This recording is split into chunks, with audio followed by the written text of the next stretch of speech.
جنید جمشید صاحب اسلام کی طرف کیسے آئے؟ گاڑی میں جا رہا تھا تو اس نے دیکھا کہ 5-7 آدمی جا رہے ہیں، ان نے شانے کے اوپر بستر لٹکائے ہوئے ہیں، میل ان کے چہرے پر جمی ہوئی ہے، شلواریں ٹخنوں سے اونچی ہیں اور وہ پیدل چلتے ہوئے جا رہے ہیں اور ایک دروازے کو کھٹکھٹا رہے ہیں۔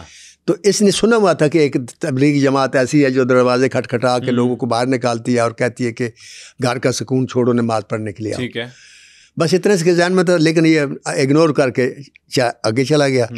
اب آگے چلا گیا تو اندر آپ کو پتہ ہے ہر انسان کے اندر خدا ہے، تو خدا نے کہا شیرک سے بھی قریب، ہاں، تو وہ اندر سے وہ چھیڑا خدا نے کہ کدھر جا رہا ہے، تو ایک دم گاڑی روک دی، واپس جاؤ، یو ٹرن لے لی، ان کے پاس آ گیا، تبلیغی جماعت والے کے پاس خود آ گیا۔ انہوں نے دیکھے خوبصورت سا لڑکا چلتا ہوا آ رہا ہے، تو انہوں نے کہا السلام علیکم۔ وعلیکم السلام۔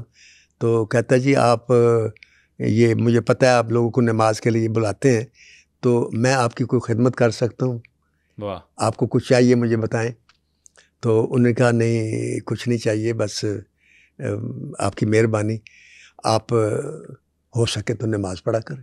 اچھا، بس اتنی سی بات ہوئی، اتنی سی ملاقات ہوئی، تو وہ پہچان گئے کہ یہ آدمی ہے۔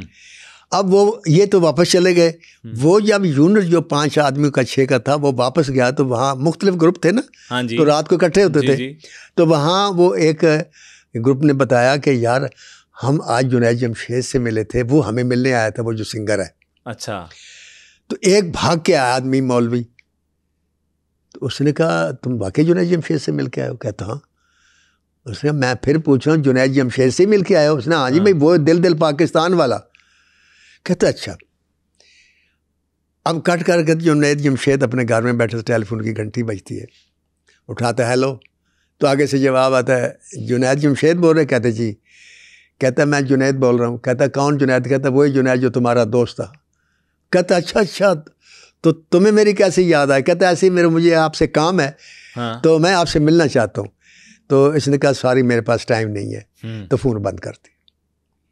اب یہ وہ دور تھا جس دور میں وہ اپنے عروج بھی پیک ٹائم تھا۔ دوسرے دن پھر فون آیا، پھر سن رہا ہے ہیلو، تو آگے پھر آیا، کہتا بھائی مجھے آپ سے کام ہے تھوڑی دیر کے لیے، تو میں ملنا چاہتا ہوں۔ اچھا، میں تمہارا وہی جنید ہوں۔ کہتا ہے وہ بالکل ٹھیک ہے، کام ہے تو فون پر بتا دو۔ اچھا، کہتا ہے نہیں یہ کام فون پر کرنے والا نہیں ہے، سامنے بیٹھ کے کرنے والا ہے۔ ایسا کیا کام؟ تو کہتا آئی ایم سوری، فون بند کر دی۔ تیسرے دن پھر فون آیا، پھر اٹھایا ہیلو، تو آگے سے ہیلو اس کی آواز سنی جنید کی، تو فون بند کر دی، بات کیے بغیر۔ چوتھے دن پھر فون آیا، پھر اٹھایا ہیلو کہا، تو آگے جنید بولا، اس نے کہا کہ خدا کے لیے آپ کو واسطہ اللہ کا فون بند نہیں کرنا، میری بات سن لے، میں عمرہ کر کے آیا ہوں، میرے پاس آب زمزم اور کھجوریں ہیں اور ایک جائے نماز ہے، میں آپ کو دینا چاہتا ہوں، تو 5 منٹ کا مجھے ٹائم دے دیں۔ اچھا، تو پھر اس نے کہا اچھا ٹھیک ہے تم آ جاؤ، لیکن 5 منٹ ہی ہوں گے۔ کہتا 5 منٹ ہی۔ وہ آئے، دروازہ کھولا، پہلے پوچھا کسی نے، ملازم نے بتایا جی جو جنید صاحب آئے ہیں۔ دروازہ کھولا تو دیکھتے رہ گئے، تو دروازہ بند کرنے لگے کہ یہ تو جنید نہیں ہے۔ تو وہ کچھ پریشان تھے۔ کہتا تم پریشان ہو؟ کیوں پریشان ہو؟ کہتا مجھے بتایا کہ جنید آیا، تم کون ہو؟ کیونکہ سامنے کھڑا تھا ایک آدمی، اتنی لمبی داڑھی، سر پہ ٹوپی، شلوار گھٹنوں سے اوپر اور اوپر باز کٹ پہنی ہوئی۔ میں ہی جنید ہوں۔ جب یہ اس نے کہا کہ میں ہی جنید ہوں، کہتا وہ والا جنید نا؟ کہتا ہاں وہی شرارتی بدتمیز تمہیں تنگ کرنے والا، میں وہی جنید ہوں۔ کہتا اندر آ جاؤ۔ اندر آ گیا، وہ چیزیں دیں اور اس نے کہا کہ آپ کو 5 منٹ کا آپ نے کہا تھا، میرے 5 منٹ پورے ہو گئے، میں جا رہا ہوں۔ تو پوچھا کہ یار یہ تبدیلی تم میں کیسے آئی؟ کیسے یہ تبدیلی کسی کے کہنے سے نہیں آتی، یہ آ جاتی ہے، انشاءاللہ آپ کے اندر بھی آ جائے گی، یہ کہہ کے چلا گیا۔ اب آگے جا کر اس کے لیے دعا مانگی گئی کہ یا اللہ اس کو اس راستے پر لے کے آ، یا اللہ اس کو راستے پر لے کر آ۔ اب ایک دن یہ بیٹھا ہوا تو ایک دن دل میں بے چینی کہ یار میں کیا کروں، میں کس سے ملوں؟ اب اس کے ذہن میں خیال آیا کہ میں مولانا طارق جمیل صاحب سے ملنا چاہتا ہوں. اچھا. تو اس نے وہاں وہ فیصلہ کیا کہ تبلیغی جماعت کے اجتماع میں جاتے ہیں. ہاں. اب اسی جنید کو لے کر کہ میں جو وہاں لے چلوں. اس نے کہا ٹھیک ہے. وہ اجتماع میں چلے گئے. اب وہاں اس نے دیکھا اب جین پہنی ہوئی, الٹرا ماڈرن لڑکا, چلا گیا, خوبصورت. اور وہاں دیکھا ہر ایک کی شلوار اور قمیض اور سب کی شلواریں گٹوں سے اوپر ہیں اور سر پہ ٹوپی ہیں, اور یہ اکیلا آدمی جین پہنا. تو اس نے جنید سے کہا یار میں چلا نہ جاؤ واپس. کہتا کیوں؟ کہتا ہے یار یہ ایسا نہ میرے اوپر حملہ کر دے, کوئی مجھے مار ہی نہ دے, میرا جو حلیہ ہے. کہتا نہیں ہم مارتے نہیں ہیں, ہم تو محبت کرتے ہیں, ایسی کوئی بات نہیں. جنید جمشید نے کہا جنید سے کہ یار میں نے مولانا طارق جمیل صاحب سے ملنا ہے. اچھا. اس نے کہا بھائی ان سے کوئی نہیں مل سکتا. کہتا کیوں نہیں مل سکتا؟ کہتا میں آپ سے کہہ رہا ہوں ان سے کوئی نہیں مل سکتا. کہاں ملیں گے؟ ان کے پاس نہ ٹائم ہوتا ہے نہ وہ ملتے ہیں. وہ اپنے خیمے میں بیٹھے اپنی بات کر رہے ہیں. اس موقع پر وہ کس سے بھی نہیں ملتے. تم کہتے ہو میں نے ملنا ہے. تو اس نے آگے سے کہا دیکھو میں پریزیڈنٹ پاکستان سے بھی مل سکتا ہوں, میں پرائم منسٹر آف پاکستان سے بھی مل سکتا ہوں, میں مولانا طارق جمیل صاحب سے کیوں نہیں مل سکتا؟ اس نے کہا ٹھیک ہے پھر ہمت ہے تو چلو جاؤ. اب مجمع کو چیرتے ہوئے, اب آپ کو پتہ ہے وہاں 5-7 لاکھ کا مجمع ہوتا ہے, اس مجمع کو چیرتے ڈھونڈتے ان کے اینڈ پہ پیچھے خیمے تھے, ان خیمے میں مولانا طارق جمیل صاحب تھے. یہ وہاں پہنچے تو وہاں اس نے دیکھا کہ ایک جوان آدمی داڑھی رکھی ہوئی, ہاتھ میں ایک ڈنڈا سا پکڑا ہوا, ان کے خیمے کے باہر ڈیوٹی دے رہا تھا. اچھا. تو اس نے کہا کہ جی میں نے مولانا صاحب سے ملنا ہے. تو اس نے کہا بھائی وہ نہیں ملتے, آپ جائیں, وہ نہیں ملیں گے. کہتا ہے یار میں نے ملنا ہے. اس نے کہا بھائی میں کہہ رہا ہوں وہ نہیں ملتے. اچھا. کہتا آپ صرف اندر جا کر یہ بتا دیں کہ جنید جمشید آیا ہے, آپ یہ بتا دیں. وہ اندر چلا گیا. تھوڑی دیر بعد کہتا جی جائیں. وہ حیران بھی ہوا. اب یہ اندر گئے تو آگے مولانا طارق جمیل صاحب بیٹھے ہوئے تھے. انہوں نے اس کو دیکھا تو اس کو دیکھتے رہ گئے اور چہرے پہ سمائل اور مسکرا کر دیکھتے رہے, اور یہ حیرانی سے دیکھتا رہا کہ یہ مجھے مسکرا کے کیوں دیکھ رہے ہیں. تو کافی دیر کے بعد ایک دوسرے کو دیکھنے کے بعد تو یہ بولا, کہتا ہے جناب میں آپ سے ملنے کے لیے آیا ہوں اور میں کچھ پوچھنا چاہتا ہوں. کہتا آ جاؤ. اچھا. انہوں نے بٹھا لیا, اور بٹھانے کے بعد کہتے کہ وہ کہنے لگے جی آپ مجھے دیکھ کر مسکرا کیوں رہے تھے؟ یہ بتائیں. کہتا میں تمہیں دیکھ کر نہیں مسکرا رہا تھا, میں اللہ کی شان کو دیکھ کر مسکرا رہا تھا. کہتا مجھے سمجھ نہیں آئی. کہتا ہے یار عرصہ ہوا جب تمہارا گانا ہٹ ہوا دل دل پاکستان, اور تمہارے بورڈ لگے ہوتے تھے, تصویریں لگی ہوتی تھی, ہر کمپنی ان سے کانٹیکٹ کرتی تھی کہ ہمارے لیے گانے لکھو. ان کا فخر, ہر کمپنی وائٹل سائنس سے کہتی تھی کہ ہمارے لیے گانے لکھو. تو کہتا اس وقت میں نے دعا مانگی اللہ سے کہ یا اللہ یہ جو آواز ہے نا, یہ جو لڑکا ہے نا, اس کو ادھر لگا دے, اس کو دین کی طرف بلا لے. کیا بات ہے.